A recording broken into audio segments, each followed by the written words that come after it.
Queria ler uns 3 textos antes de começarmos a meditar na palavra de hoje. Queria falar sobre fome, fome por Deus, desejo por Deus. Primeiro Salmo 68, no verso 6. Depois, Amós 8:11. E depois, Lucas 6:21. Um em cada pedaço. Salmo 68, verso 6, para começar.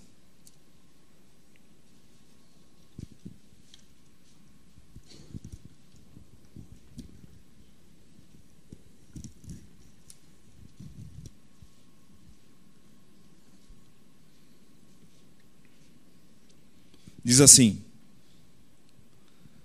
Deus faz que o solitário viva em família, liberta aqueles que estão presos em grilhões, mas os rebeldes habitam em terra seca.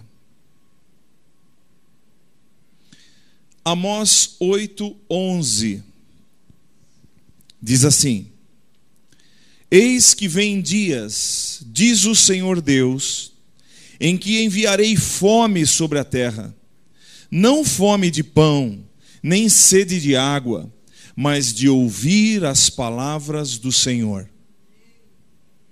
E por último, Lucas 6:21. Bem-aventurados vós que agora tendes fome, porque sereis fartos. Amém? 3 textos que vão delinear aqui o que nós vamos dizer hoje, o que pretendemos falar. Esperamos que o Senhor tenha liberdade de ministrar ao nosso coração. Fome por Deus.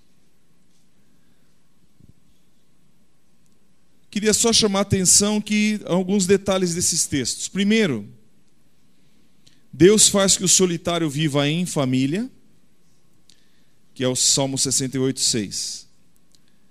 Liberta os que estão presos em grilhões.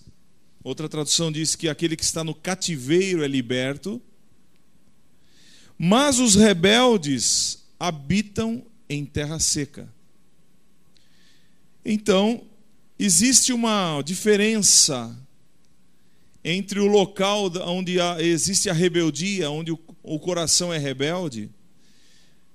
O coração rebelde habita em um lugar onde não se produz. Uma terra seca significa onde não há alimento.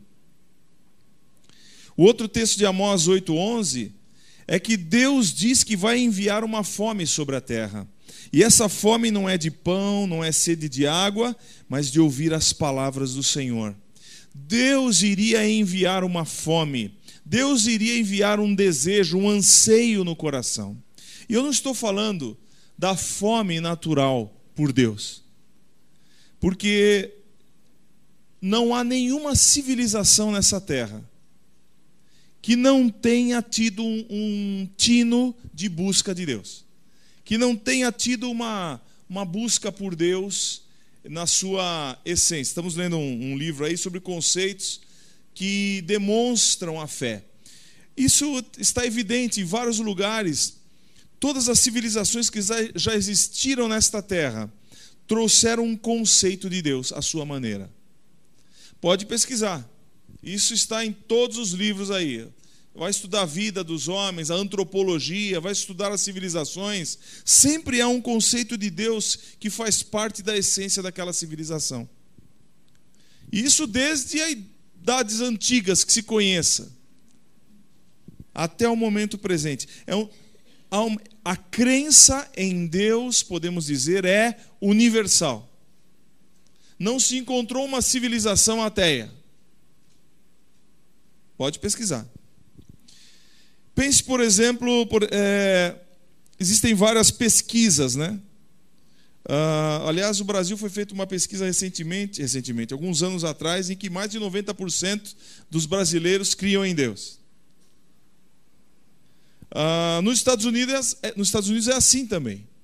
Atualmente lá diz que existem 13% de americanos que se dizem ateus E 1 em cada 5 relata que ora diariamente. Até os ateus dizem que ora. Porque 90% das mulheres, 85% dos homens afirmam orar diariamente.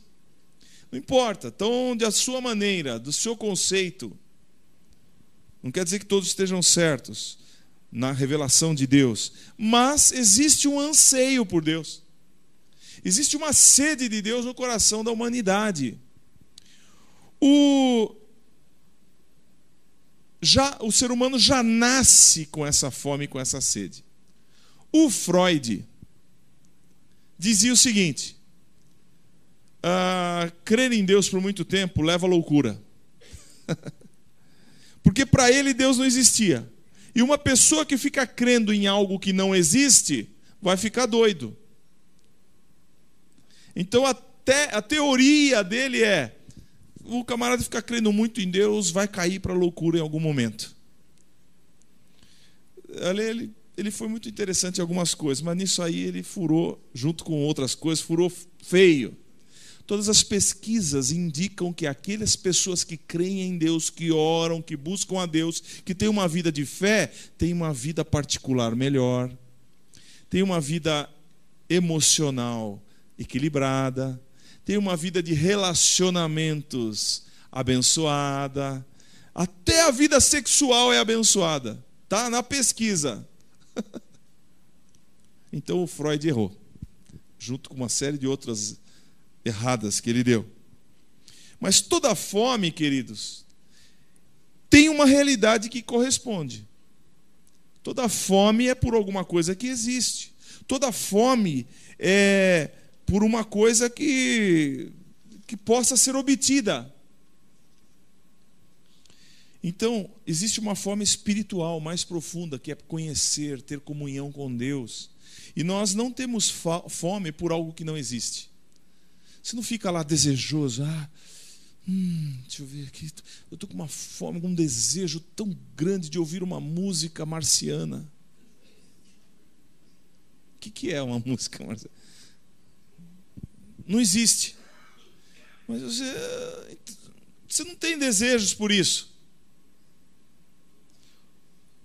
Nós sentimos fome, desejo, queremos ter, sentimos falta de comida, óbvio. Aliás, que oração.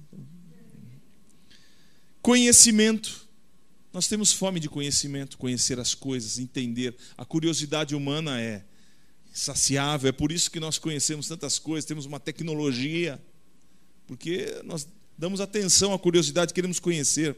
Nós queremos, nosso coração, aliás, desde as crianças, tem sede de beleza, sabia? Nós gostamos de coisas belas. Engraçado. Estou falando de tudo que é natural, natureza. A Inês é carioca. É acostumada aos cenários de praia e areia, montanhas. Quando fica muito tempo dentro de casa ou dentro do escritório, começa a dar um negócio nela. Eu não aguento, eu preciso ver o mar, eu preciso sentir o cheiro, eu preciso pisar na areia. Para ela aquilo é belo, então ela necessita daquilo. Conheço outras pessoas que gostam de subir nos altos edifícios e olhar pela janela, ver aquela cidade cheia de predinhos e dizer: olha que beleza.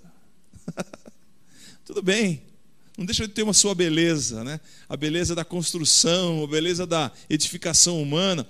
Mas o que é belo é anseio da alma. Então nós temos fome por beleza.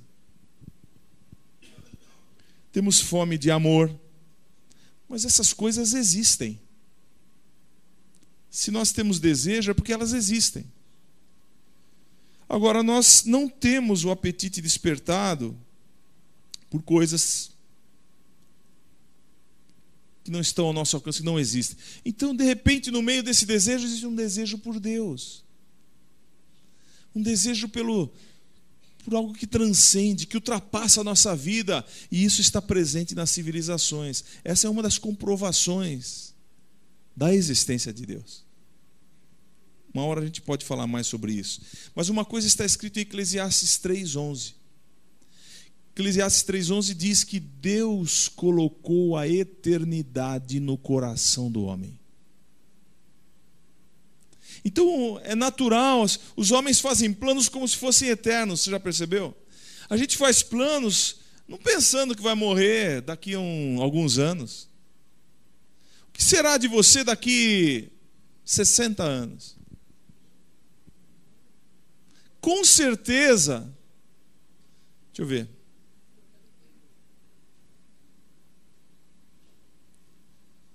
$110, será que a gente chega? Ah, não. Com certeza não estaremos aqui, irmãos. E os nossos planos? Mas eu não penso nisso, eu não quero pensar nisso. Parece que os meus planos são para nunca acabar. Deus colocou a eternidade no coração do homem. Éramos para sermos eternos. Mas o pecado rompeu com a eternidade na vida física. E Jesus disse: o ladrão veio para roubar, matar e destruir, mas eu vim para que tenham vida e a tenham com abundância. Quem crê em mim tem a vida eterna. Então, amados, eu só estou pincelando isso porque a fome por Deus é algo natural. Mas além disso, aqui no Amós não está falando da fome natural. Ele está falando que Deus mesmo, olha aqui, eis que vem dias, diz o Senhor Deus, em que enviareis fome sobre a terra. Não fome de pão nem sede de água, mas de ouvir as palavras do Senhor. Então Deus vai mover os corações para que a fome dele, das suas palavras, estejam nos corações. E isso tem ocorrido em vários lugares. Bom, irmãos, por que eu estou dizendo isso? Porque quando ele fala de terra seca e cansada, é uma terra que não produz alimento que satisfaça. Então na Bíblia existem vários casos de pessoas que tinham aquilo que faltava. Ou tinham o que os outros não tinham, mas não tinham satisfação. E outra coisa que eu tenho a dizer é que o mundo que nós vivemos é uma terra seca e cansada. Quando o salmista diz... liberta, ou melhor, quando ele diz assim, Salmo 63 no verso 1, veja o que o salmista diz. Salmo 63 no verso 1, é um salmo que Davi escreveu quando estava no deserto de Judá. Salmo 63 no verso 1. Ó Deus, tu és o meu Deus, de madrugada te buscarei. A minha alma tem sede de ti. A minha carne te deseja muito em uma terra seca e cansada, onde não há água. Essa terra seca e cansada, onde não há água, em figura, é o mundo, irmãos. Não há alimento que sustente no mundo, não há água que satisfaça nesse mundo em que vivemos. Buscam-se filosofias, religiões, qualquer tipo de coisa que possa satisfazer a alma. A mídia é uma produtora ela faz produtos que possam cair na alma para uma certa satisfação, mas ela é sempre inferior. O desejo da alma é sempre maior do que as coisas que a mídia pode dar, do que as coisas que os jogos podem dar. Qualquer coisa que as pessoas busquem a satisfação é muito pequeno em relação ao buraco que existe no interior da alma humana. Então, o mundo é um deserto. E nisso há muitas figuras na Bíblia. Primeiro, o Espírito Santo levou Jesus ao deserto para ser tentado pelo diabo. O mundo é um lugar cheio de demônios. O mundo é um lugar cheio da operação do maligno. Quando o Espírito Santo levou Jesus para ser tentado, levou aonde? Ao deserto. Jesus estava 40 dias em jejum. E teve um encontro com Satanás. E Satanás tentou mudar o pensamento de Jesus, ou tirar Jesus do seu objetivo. Como ele fez com muitas outras pessoas ao redor da terra, e não conseguiu. Isaías 43, verso 19, a promessa de Deus é que Deus faria com que houvesse um caminho novo no deserto. Eu estou para fazer uma coisa nova, disse o Senhor. E eis que está vindo a luz. Farei um caminho novo no deserto, no lugar onde não há caminho, no lugar onde não há água. E lá diz, eu vou fazer um caminho novo no deserto e vou pôr rios no ermo, no lugar isolado. Esse mundo era um lugar deserto por causa do pecado. Era um lugar seco, terra seca e cansada, que não produzia nada para a satisfação do coração dos homens. Mas Deus falou, eu vou pôr um caminho novo nesse deserto. Eu vou fazer rios brotarem nos lugares onde não existe nada. Que rios são esses? Que água é essa? Que caminho novo é esse? Veio Jesus e disse, eu sou o caminho, a verdade e a vida. Ninguém vem ao Pai senão por mim. Quem crê em mim, como diz as Escrituras, rios de água viva fluirão do seu ventre. Então do Espírito Santo iria nascer como fonte em nós. O caminho seria trilhado, a vida de Jesus disponível a nós. Então nesta terra deserta existe um caminho novo posto por Deus. Então essas figuras nos mostram que existe uma saída. E por último, comprovando, o próprio Jesus disse, como Moisés levantou a serpente no deserto. Houve um momento em que o povo de Israel estava com uma praga. As serpentes vieram e morderam devido ao pecado do povo. E ele clamou a Deus, Deus falou assim, faça uma serpente, um modelo de uma serpente, e levante no povo, todo aquele que olhar e enxergar aquela serpente de bronze exposta no meio do povo, vai ser curado. E Moisés fez assim, e falou, olhem para essa serpente. Todos que olharam foram curados. Jesus falou assim, como Moisés levantou a serpente no deserto, assim importa que o Filho do Homem seja levantado. Ele disse, eu vou ser levantado. E no outro momento ele disse, todo aquele que olhar para mim, será curado. Todo aquele que olhar para Jesus levantado, olhar para Jesus crucificado, aquele que foi exaltado para morrer por nós, seria liberto. Mas ele levantou a serpente no deserto. Jesus foi levantado neste mundo, na sua cruz. Então veja que as figuras bíblicas são profundas, esclarecendo esses detalhes. Mas vamos ver um caso de um jovem que tinha uma ansiedade por Deus, um desejo pela verdade, que está descrito em Marcos capítulo 10, verso 17 a 23. Marcos capítulo 10, 17 até o 23. Um jovem, veja só, Marcos 10, 17 a 23. E pondo-se a caminho, correu para ele um homem. Lá em Mateus diz que era um jovem, um rapaz novo, o qual se ajoelhou diante dele e lhe perguntou, bom mestre, que farei para herdar a vida eterna? E Jesus lhe disse, por que me chamas bom? Ninguém há bom senão um, que é Deus. Não que Jesus não fosse Deus, mas Jesus estava ali assumindo uma linguagem judaica. Por que você está me chamando de bom? Nós sabemos, só existe um bom, que é Deus.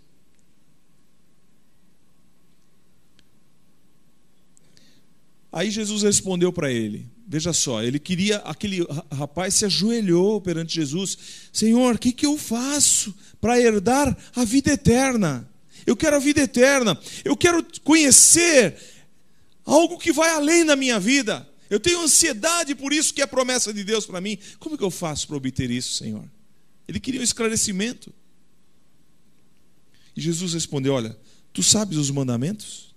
Não adulterarás, não matarás, não furtarás, não dirás falso testemunho, não defraudarás alguém, honra teu pai e tua mãe. Ele, porém, respondendo, lhe disse, mestre, tudo isso guardei desde a minha mocidade. Ele está dizendo, provavelmente, desde que eu fiz 12 anos, em que eu assumi o bar mitzvah, né? Ele foi maior. O judeu que faz bar mitzvah, ele está dizendo assim, ó, sou adulto. Aos 12 anos ele é reconhecido socialmente, pelo menos no tempo de Jesus, reconhecido como um adulto, como alguém responsável por si. O judeu é assim, até hoje. Eu guardo isso. Veja,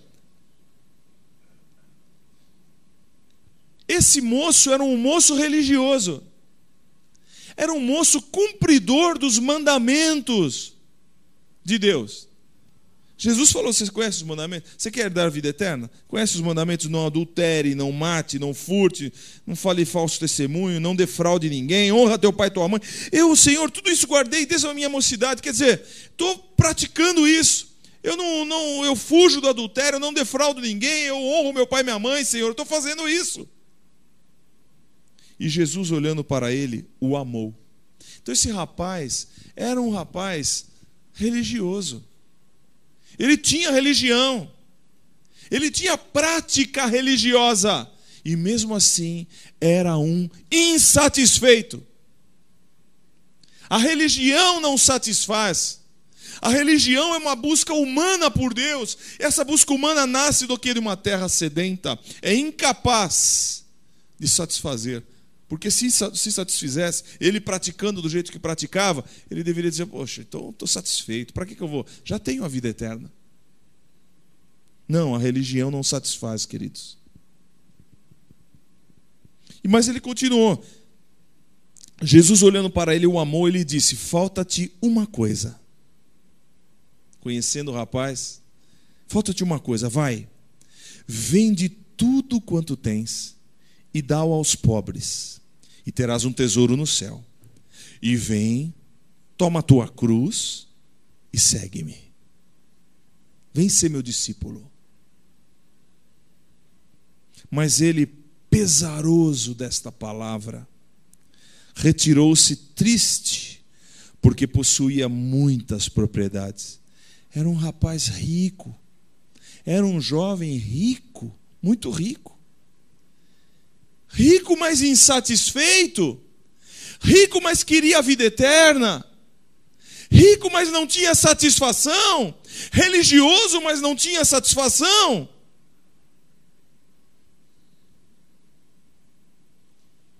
Então, o dinheiro não traz. Você já sabe. Religião não traz. Não supre. Não mata a fome da alma. Jesus conhecia e tocou numa parte da vida dele muito séria. Que ele falou assim, olha, ele, apesar de cumprir todas as exigências da lei, ele não faltava ali o alto sacrifício, a disposição de deixar tudo por Jesus. E ele estava querendo seguir Jesus, a um preço do discipulado. Queridos, o desejo por Deus está em todos os lugares. Eu quero adiantar aqui. Em Lucas 21, 38, as pessoas queriam ouvir Jesus.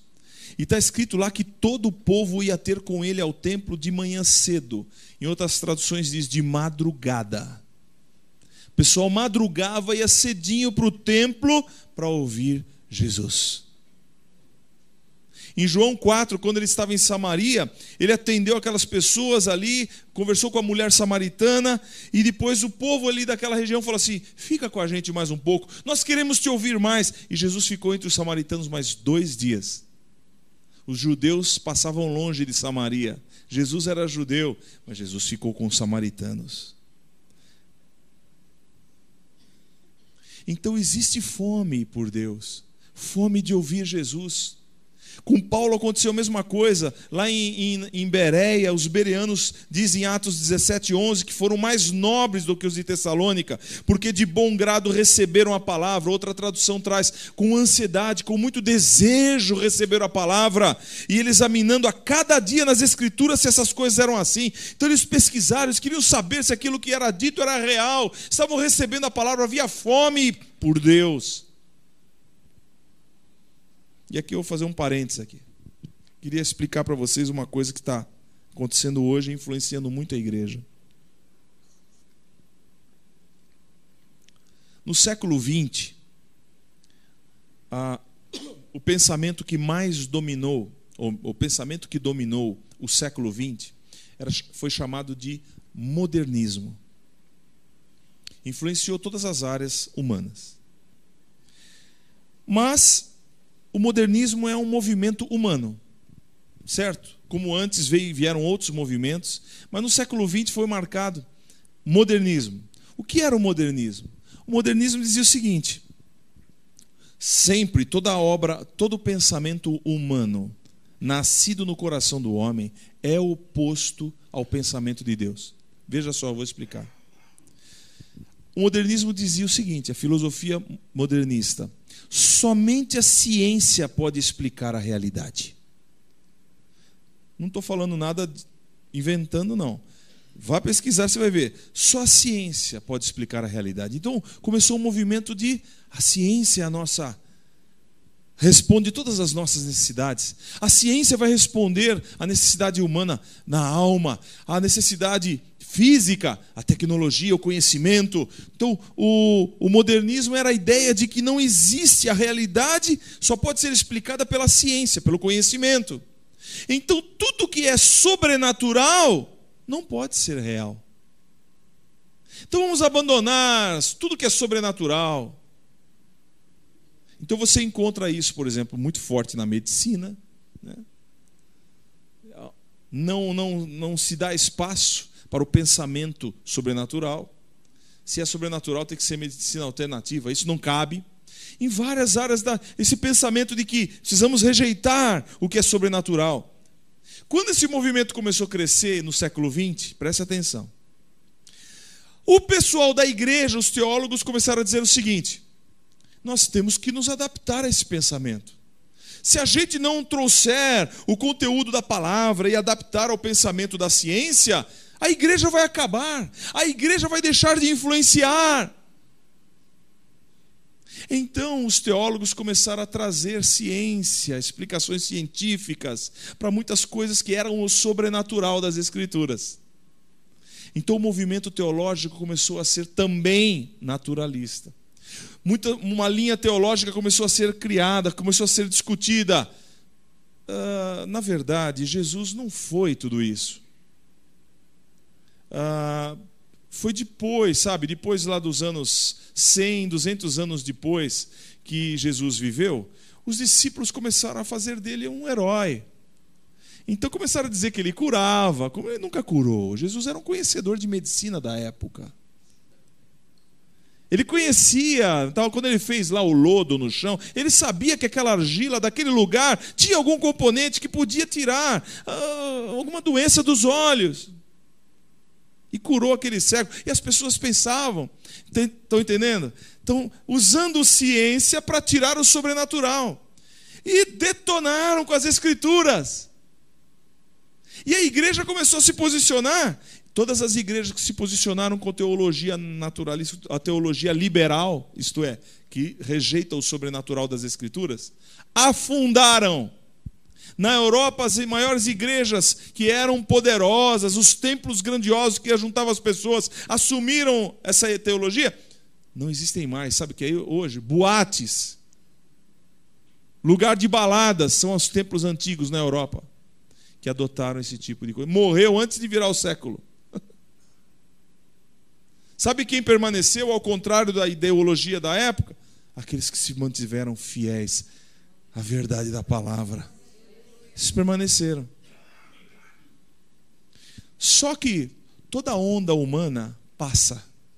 Então o modernismo também passou. Achar que a ciência traz toda a resposta, já não responde mais. Então começou-se a criar outra filosofia, porque o homem é assim, ele contraria-se a si mesmo, e tem uma filosofia, depois ele inventa uma outra contra essa, se rebelando contra a sua própria filosofia, cria outra, e depois vem, passa, volta outra. Mas não se engane, todas as filosofias criadas pelo homem são primeiro contra Deus, antibíblicas, anticristãs. Então, para contrariar o modernismo, que achava que somente a ciência pode trazer a verdade à tona, o modernismo passou e veio o pós-modernismo. E o pós-modernismo é o seguinte: olha, não é a ciência que diz a verdade, não. Aliás, não existe verdade absoluta, universal. Nenhuma verdade pode ser conhecida. A realidade é o que o indivíduo imagina que seja. Então você tem uma verdade para você, você tem uma verdade para você, eu tenho a verdade para mim. Então a minha verdade é a minha verdade, a tua verdade é a verdade. Olha, vamos respeitar todas as verdades. Cada um pode ter a sua verdade, mas vamos ser tolerantes. Temos que tolerar uns aos outros. A palavra-chave do pós-modernismo é: tolere-se uns aos outros. Cada um pode ter qualquer realidade que quiser. Pode crer na verdade que é porque a tua verdade é tua, mas não é minha. Então eu tenho a minha. Mas uma coisa é certo, cada um fica na sua e vamos tolerar. Eu não posso dizer que a minha verdade é maior que a sua, nem que a sua é maior que a minha. Isso é pensamento pós-modernista. Prega a tolerância, parece que todo mundo é frade, franciscano, todo mundo santinho, tolerante. Mas quando você diz: olha, o meu pensamento então é que Jesus é o único caminho, mata esse cara. São intolerantes somente com as Escrituras. Esse é o pensamento pós-modernista, queridos. É o que está acontecendo hoje. Você pode ser o que você quiser. E a pregação é a seguinte: você pode ter que aceitar a verdade dos outros. Se para ele é verdade, se o cinza para ele é vermelho, aceite a verdade dele. Você tem que ser tolerante. Mas se você disser: Jesus é o caminho, eu pego em armas, disse um. Então, os pós-modernistas dizem o seguinte: a realidade é o que o indivíduo imagina. A verdade de uma pessoa é tão boa quanto da outra, desde que fique resguardada para si mesmo e não se imponha ao outro. Então, sabe como isso começou a influenciar a igreja? Por exemplo, quem fundou o Exército da Salvação? Um cristão que cria que se pregasse o evangelho para prostituta, para ladrão, para gente da marginal, seriam convertidos. E ele foi ousado, William Booth, né? Ele, no tempo em que as igrejas só cantavam louvores com órgãos, ele saiu na rua para tocar hino com trombone. Então ele se vestia como se fosse de um exército, e ia tocar nos portos, onde estavam cheios de prostitutas, ladrões. Ia lá e tocava. Ficava tocando hino junto com o pessoal. E entrava nos ambientes, distribuindo folhetos, falando que Jesus salvava. E as pessoas começaram a se converter. E ele criou um exército chamado Exército da Salvação. Levantava finanças para poder ajudar pegava o pessoal que queria se restaurar, trazia. E até anos atrás, muitos 10, 15 anos atrás, eu ouvia falar de grupos do Exército de Salvação que iam e entravam nos prostíbulos no centro da cidade. Vestidos, tá? Entravam lá, tudo bem, tal, e entrando nos quartinhos, tudo bem, isso aqui, ó, Jesus e tal, Jesus e tal, o endereço é esse aqui. Se você quiser sair dessa vida, procura a gente. Quanta gente! Prostitutas, pessoal marginal, pessoal que não tinha onde morar, pessoal que precisava de um apoio, e eles começaram a fazer uma das grandes obras de evangelização. Mas há uns 10 anos atrás, o Exército de Salvação se uniu ao CMI, Conselho Mundial de Igrejas. E para se unir ao Conselho Mundial de Igrejas e fazer um grupo que seja internacional, eles começaram a falar: olha, não dá para a instituição ser exclusivista. Nós estamos unidos a várias fés. Portanto, para ser do nosso grupo, não pode mais dizer que a salvação só vem por Jesus. Portanto, vocês não podem pregar mais que o evangelho é a única salvação. E sabe o que eles fizeram? Tá bom. Eles não fazem mais obra evangelizadora. Se o William Booth tivesse vivo hoje, ele dizia: não foi isso que eu fundei. Todas as grandes instituições que vieram do modernismo agora estão se adaptando ao pós-modernismo. Portanto, não pode falar. Você está excluindo a fé do outro? Então começou a haver uma influência no meio cristão. Eles querem se dizer um movimento de mente aberta. Nós não podemos impor ao outro a nossa verdade. Nós queremos harmonia, tolerância, mas são intolerantes com quem pensa de forma diferente quando é cristão. De igual modo, alguns creem que deve haver uma conciliação. Nós precisamos adaptar o evangelho para o pós-modernismo. Precisamos adaptar, porque olha, a vida das pessoas, cada um vive a sua verdade. Como que a igreja vai viver nesse meio? A igreja vai acabar. Se não influenciar esse grupo, como que nós vamos fazer? Nós temos que adaptar. O evangelho que existe hoje, começa a haver uma pregação oposta. O evangelho que existe hoje não faz mais efeito. O evangelho que é pregado hoje, o cristianismo de hoje está afundado. Não presta. Temos que fazer uma reforma, acabar com tudo.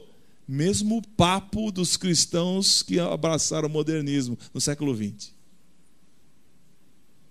Mesma coisa. Aliás, não há nada de novo debaixo do sol, já dizia o Salomão em Eclesiastes. Não há nada de novo. As coisas se repetem.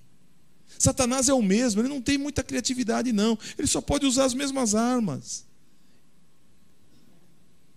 Então, alguns creem que deve haver uma conciliação. Vamos nos adaptar para que a igreja possa sobreviver. Então, vamos fazer o seguinte, vamos abaixar o tom da mensagem. Não vamos pregar mais sobre pecado, essas coisas estão fora de moda. Entenderam? É o seguinte, não se afirma mais que a Bíblia é a verdadeira revelação de Deus.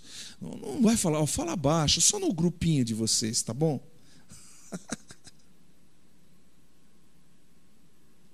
Não vai pôr na internet que a Bíblia é o único caminho, revelação de Deus. Não vai pôr. Oi?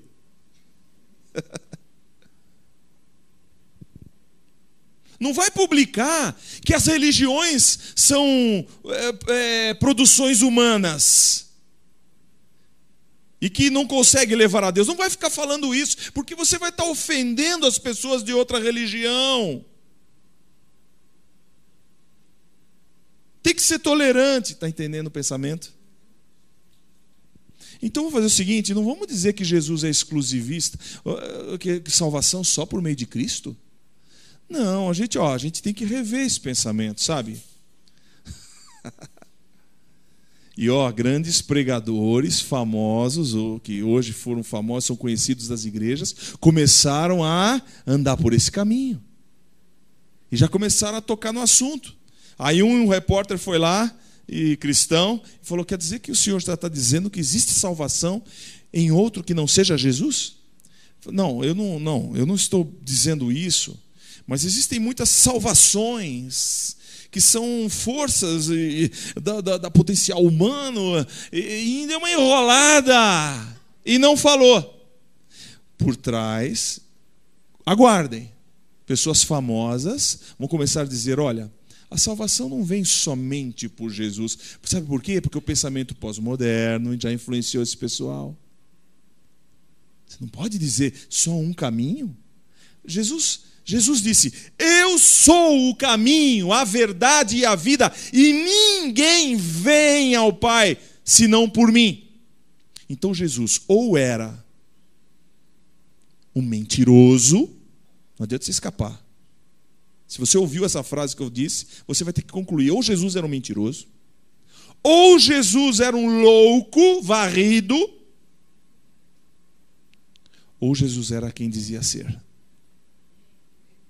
Você não tem escape nem escolha. Quando uma pessoa diz isso, você precisa decidir. E é bom que decida logo.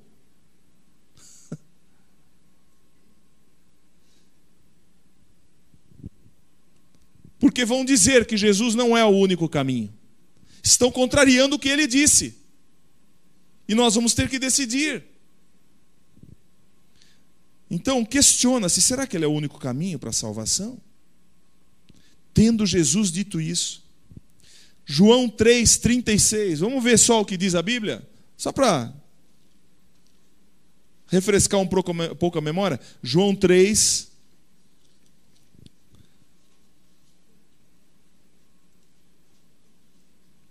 36. Ouça bem. Aquele que crê no Filho tem a vida eterna, mas aquele que não crê no Filho não verá a vida, mas a ira de Deus sobre ele permanece. Está debaixo de condenação.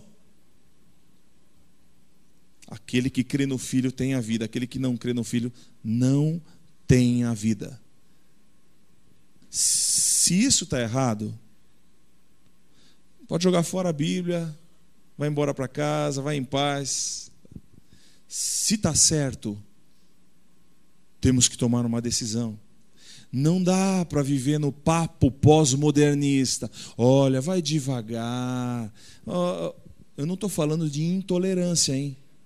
Eu vou explicar para você já já o que é a tolerância na Bíblia. Então, 1 Timóteo 2,5. Olha só para a gente entender com o que estão mexendo. 1 Timóteo 2,5.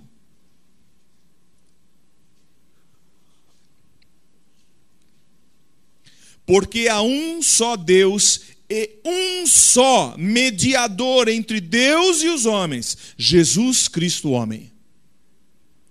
É isso que Paulo pensava, é isso que os discípulos ensinaram, é isso que Jesus ensinou. Não há outro mediador, não há outra religião. A religião é o desejo humano de chegar a Deus. Você consegue se levantar do chão puxando pelos seus próprios cabelos? Pega os cadarços do seu sapato e faça toda a força que você puder e veja se você consegue se levantar do chão. Assim é a religião nascida do coração do homem. Ele quer, o objetivo é nobre, o desejo é real, mas não consegue por si só. Jesus foi enviado do Pai, veio de Deus a revelação, o caminho veio de Deus. Cabe a nós recebermos ou não. Veja só. 1 João 5, 11 e 12. 1 João 5, 11 e 12.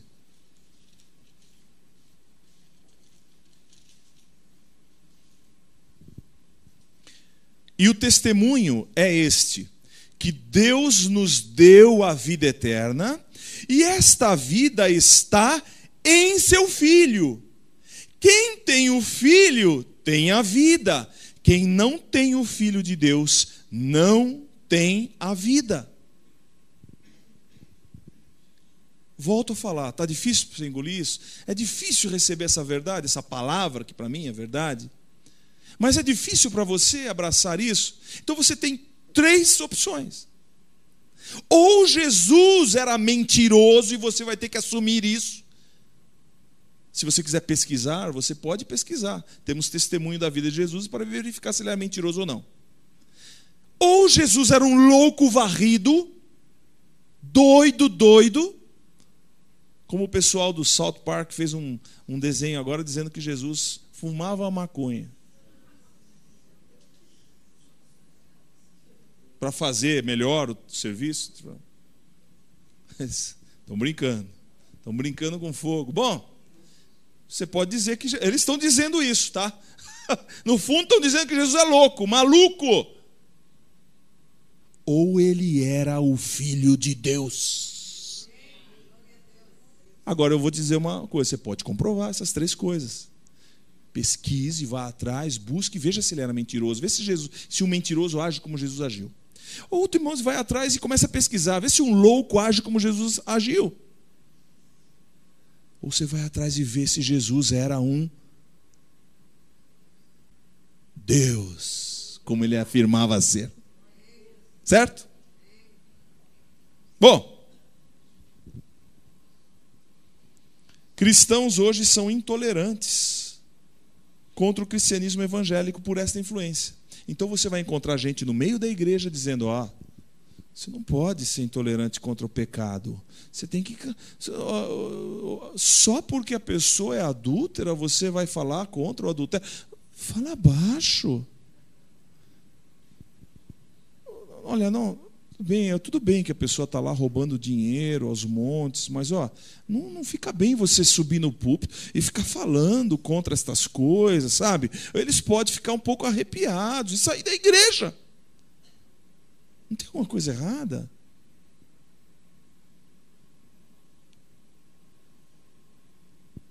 Sabe por que eles estão contra o cristianismo? Porque não dá para conviver uma coisa ou outra.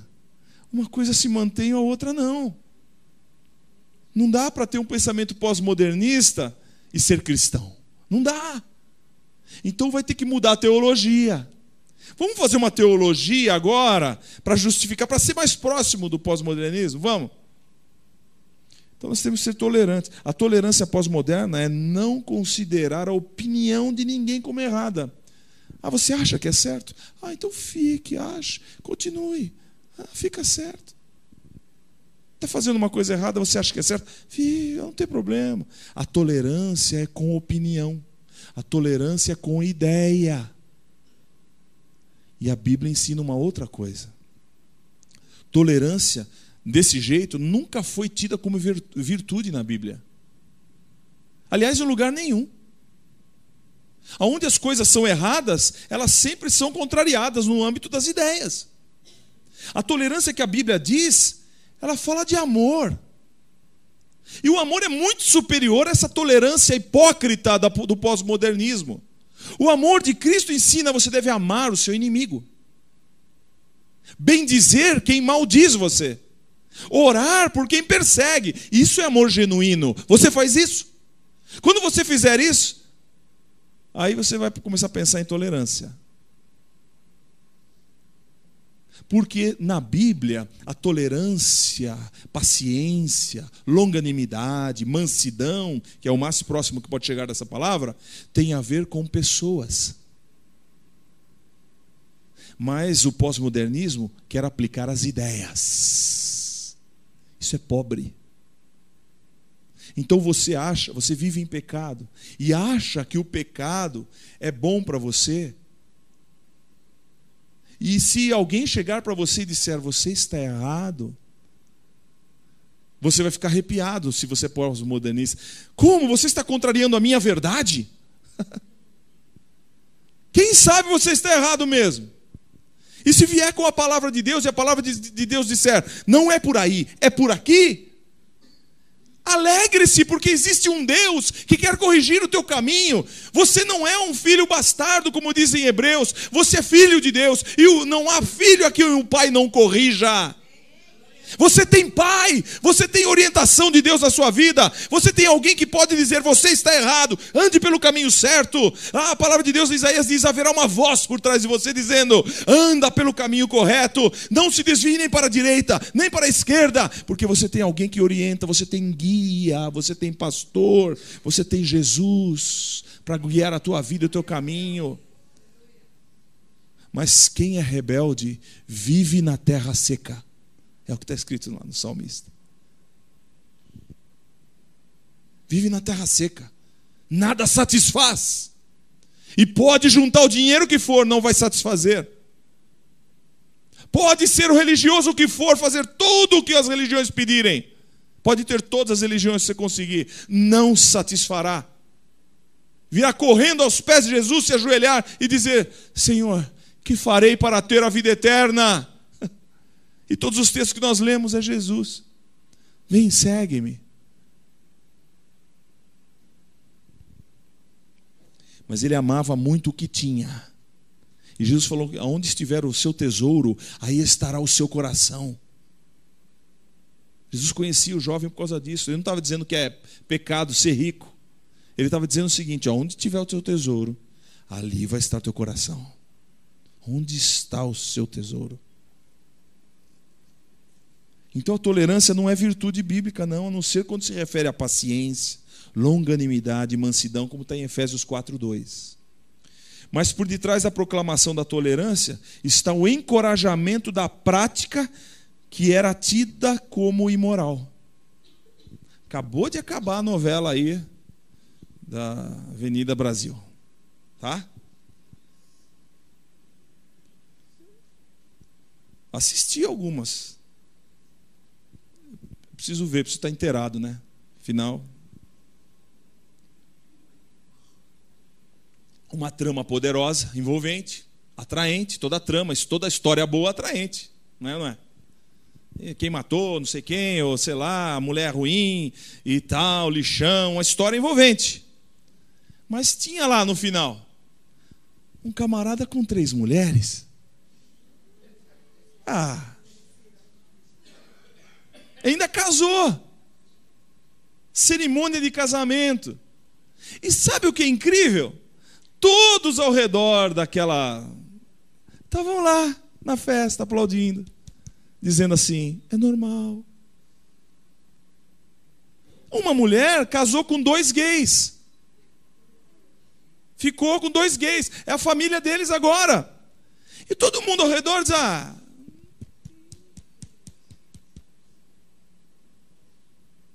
única crente que tinha lá veio do strip não sei da onde e caiu e sumiu do mapa. Não sei o que aconteceu, não estou por fora da história dela. A única crente que tinha e que toda hora dizia: em nome de Jesus. E não sei o quê. Eles não sabem o que é a vida de um cristão. Não sabem.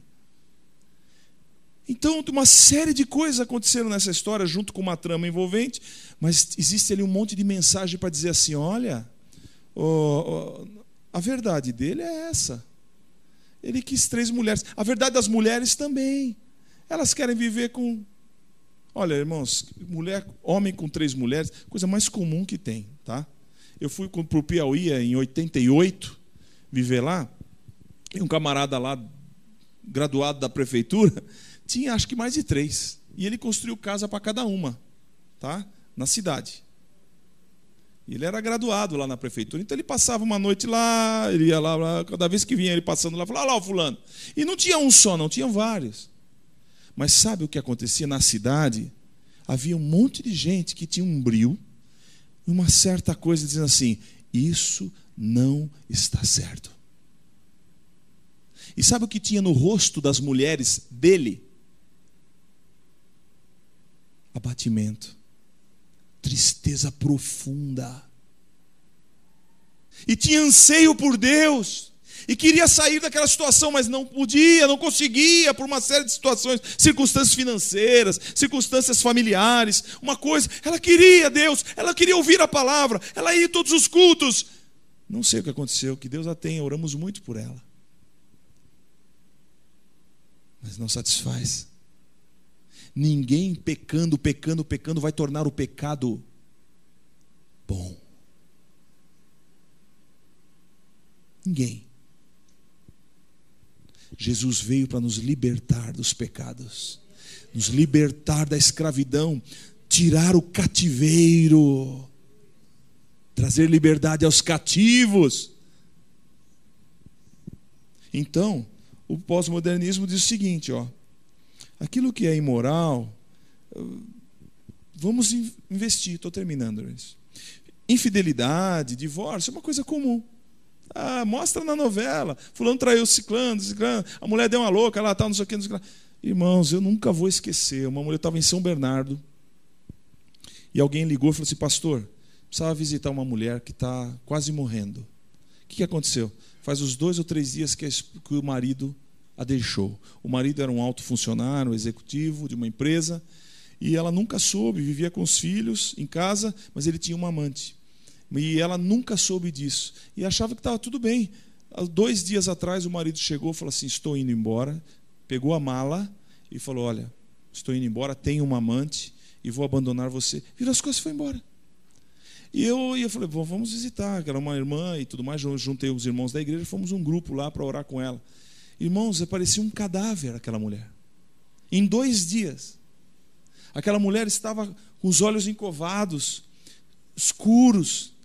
Ela estava como se tivesse sido atropelada, como se estivesse doente há anos e anos.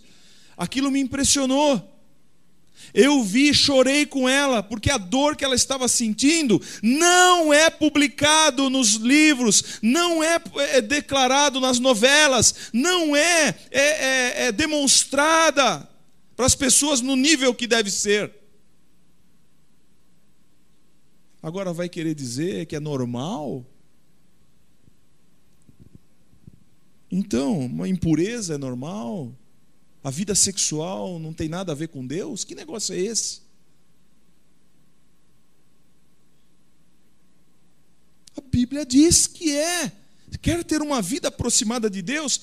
Limpe-se das impurezas.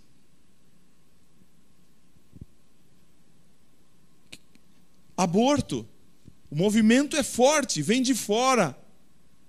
Tem que liberar o aborto, não pode ser mais crime, libera o aborto, libera o aborto, libera o aborto. Mate as crianças, é isso que está dizendo. Homossexualismo. Não podemos falar contra o homossexualismo, vamos fazer uma lei. E se a lei for, aí sim, ela só vai falar nos grupos inteiros. Ninguém pode ter uma opinião contrária. Ninguém vai poder abrir a Bíblia e dizer que é pecado, porque a Bíblia diz que é pecado. Mas se a gente conseguir uma lei, pós-modernismo, tem que ser tolerante. Então tolere o meu pensamento. Tolere o pensamento das Escrituras. Não, isso não. Perversões morais. Estão tentando fazer tudo isso virar virtude. Então os filmes, as novelas, os meios de comunicação mostram isso. E as pessoas começam a achar normal. É aplaudido com entusiasmo, aceita-se de tudo, tolera-se tudo, menos a mensagem bíblica cristã que condena essas ideias. Então, as pessoas estão dizendo o seguinte: olha, vamos nos conciliar.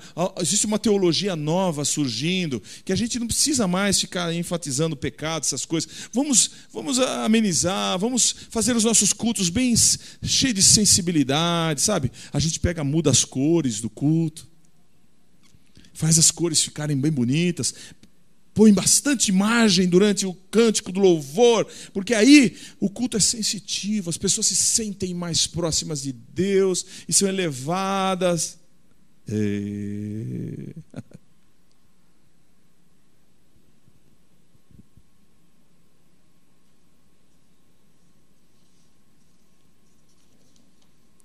esse pensamento está invadindo a igreja, invadindo o pensamento de jovens, invadindo o pensamento das pessoas, usando textos bíblicos. Quer saber alguma coisa sobre isso? Procure sobre igreja emergente. Igreja emergente. Existem igrejas emergentes que são fiéis às doutrinas básicas das Escrituras e outras que são mais liberais. Porque para atingir essas pessoas que estão lá fora, a gente tem que ter um discurso. E o nosso discurso não pode ser aquele de púlpito que todo mundo fala, que é um pecado. Sabe o que vai acontecer? Quem se adaptar a isso vai acabar. A igreja que abraçar essas coisas vai fechar. Porque a palavra de Deus não muda. Jesus falou: os céus e a terra vão passar, mas as minhas palavras não hão de passar. A palavra de Deus é verdade absoluta. Prove-me o contrário. Se puder. Agora, teve um filho pródigo. Para encerrar, está escrito em Lucas 15. O homem tinha 2 filhos, o mais moço deles disse ao pai, verso 11, né? Dá-me a parte dos bens que me pertence. E ele repartiu por eles sua fazenda, seus bens. Só lembrando, quando um jovem dizia isso para o pai, ele estava dizendo para o pai: pai, para mim você morreu. Porque o único que tinha direito de tomar a decisão de dividir a herança era o pai, quando ele achasse necessário. Mas quando o filho dá a minha parte da herança, ele estava dizendo assim: para mim você morreu, pai. Eu não tenho mais nada com você. Estava rompido com o pai.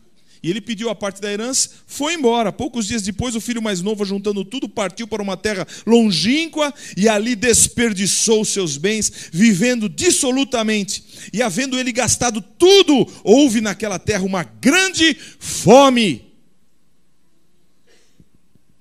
E começou a padecer necessidades.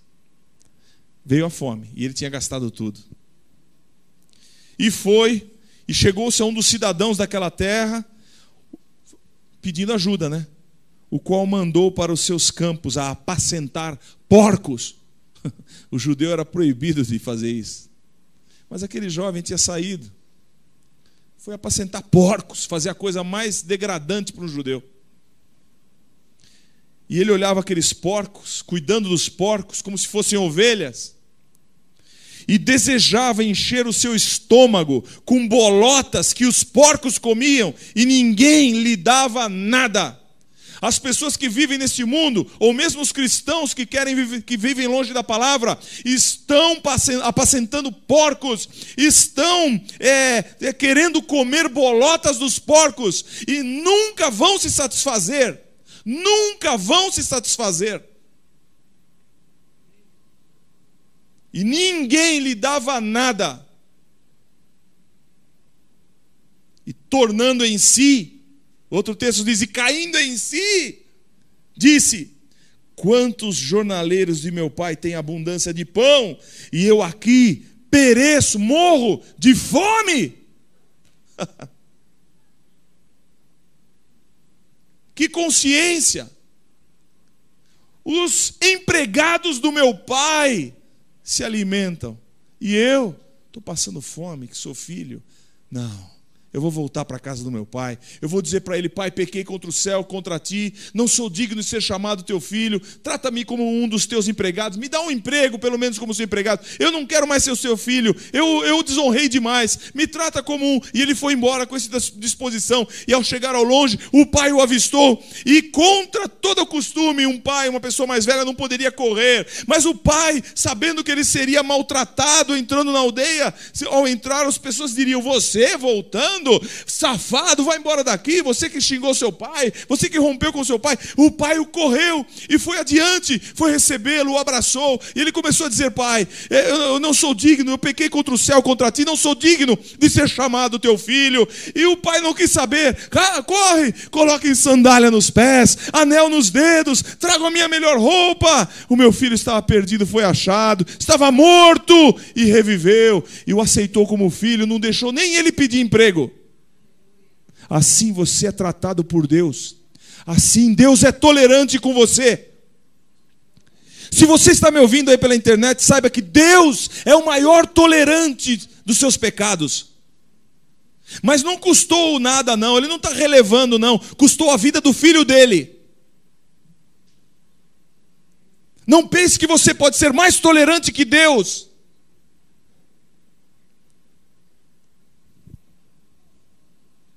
Deus é tolerante com você. Se Ele te tratasse como você quer tratar as coisas erradas dos outros, como seria? Então, Jesus contou essa parábola para dizer: olha, tolerante aqui sou eu. Eu suportei o pecado de todo mundo. Eu levei e tomei o cálice do pecado de todos. Então eu tenho o direito de dizer para você: olha, não quero essa vida suja para você. Jesus diz: eu tenho o direito de dizer: eu tenho um caminho mais limpo para você, um caminho que vai te satisfazer. Eu tenho um caminho que você pode trilhar, que até os loucos não errarão. Está escrito em Isaías. Até o maluco não vai errar, porque Jesus é para todos. Vamos ficar de pé, irmãos. Vamos encerrar por aqui. Não abandone a palavra de Deus. Não caia nessa de que esse livro é ultrapassado, que não vai mais influenciar as pessoas. É isso que disseram desde que Jesus veio à terra. Olharam para Jesus e disseram: não vai dar certo, ele nunca vai influenciar ninguém. Jesus é a palavra de Deus. E até o fim o Senhor vai cumprir aquilo que falou. Não se envergonhe do Evangelho de Cristo. Ele é o poder de Deus para a transformação de todo aquele que crê. Não pense que a igreja está acabada, ou está ruim, ou está difícil. A palavra de Deus faz efeitos que você não pode imaginar. Vai perguntar para as pessoas que estavam destruídas e foram restauradas. Vá perguntar para as pessoas que estavam com suas famílias destruídas e Deus as restaurou. Vai perguntar para as crianças que estavam sofridas por seus pais, se separando e foram restauradas. Pergunte a alegria do coração delas. Pergunte por aqueles que experimentaram o sobrenatural de Deus. que foram curados de doenças terríveis. Pergunte para outros que foram consolados pelo Espírito Santo. Pergunte por aqueles que estavam destruídos, querendo se matar, e encontraram com o Senhor Jesus. Pergunte para os mártires que estão lá dando a vida por Cristo, se vale a pena. Pergunte por aqueles também que, não tendo Bíblia nas mãos, se converte olhando o pôr do sol e dizem: Deus existe, porque o Senhor colocou fome e sede no coração deles. Pai amado, são dias difíceis, e isso também está profetizado na Tua palavra. Nós não queremos, Senhor, andar, nem desviar, nem para a direita, nem para a esquerda. O Senhor nos deu uma regra, uma palavra, que está acima de todo tipo de filosofia. O Senhor nos deu uma revelação que vai muito além de toda palavra humana, de todo pensamento filosófico, religioso, de toda ciência, porque a Tua palavra não vai passar. E nós temos crido e visto que o Senhor é verdadeiro. Todo aquele que quiser provar, verá. Então, se alguém, Senhor, tem um posicionamento já preconceituoso sobre Ti, abre os olhos, Senhor, que isso é meninice. Ninguém deve tomar decisões sem conhecimento. Que busque a Tua palavra para saber o que é que ela diz, o que ela opera em nossos corações. Senhor, transforma e continua a fazer a Tua obra em nosso meio. Não permita, Senhor, que o valor da Tua palavra seja despotencializado pelas nossas dúvidas, pelas nossas incredulidades. Porque enquanto, Senhor, muitos de nós perdemos tempo deixando de crer na Tua palavra, muitos outros estão obtendo, Senhor, a Tua transformação, e nós não vemos e não sabemos, nem por isso devemos dizer que as coisas estão ruins, porque o Senhor continua fazendo a Tua vontade na terra. Então continua, Senhor, a fazer a Tua vontade, mas antes de tudo, em nossas vidas, Senhor. Começa a mudar o nosso pensamento, começa a trazer entendimento aos nossos sentimentos, começa, Senhor, a nos esclarecer quem somos, da onde viemos, para onde vamos, porque o Senhor tem interesse em nós, e o Senhor é poderoso para transformar toda a treva em luz, o Senhor é poderoso para desfazer as obras das trevas, para quebrar, Senhor, as correntes do diabo, para pisar a cabeça da serpente, como o Senhor já fez, e agora coloca, Senhor, na Tua igreja essa autoridade. Portanto, Senhor, toda mentira do inferno que esteja se envolvendo nos nossos corações, toda mentira das trevas que está enredando mentes agora, e pensamentos enganando como Satanás faz há séculos, seja desligado agora, em nome de Jesus. Sejam livres pelo conhecimento da Tua palavra e pelo poder do Teu Espírito Santo, na autoridade do nome de Jesus. Bendito seja o Teu nome, Senhor. Que o Senhor continue a nos esclarecer, a nos liberar, a nos livrar, para que a Tua palavra continue a ser cumprida em nós, porque o Senhor é aquele que faz com que o solitário viva em família, e liberta aqueles que estão presos em grilhões. E, Senhor, queremos afastar do nosso coração toda rebeldia, porque nos rebeldes a terra deles é seca, e nada lhes satisfaz. O Senhor nos chamou uma terra que mana leite e mel em Cristo Jesus. E é nessa terra que queremos ficar. Amém, amados? Em nome de Jesus. Bendito seja o nome do Senhor. Que Deus abençoe você e continue a falar ao seu coração. Pode sentar por um instante.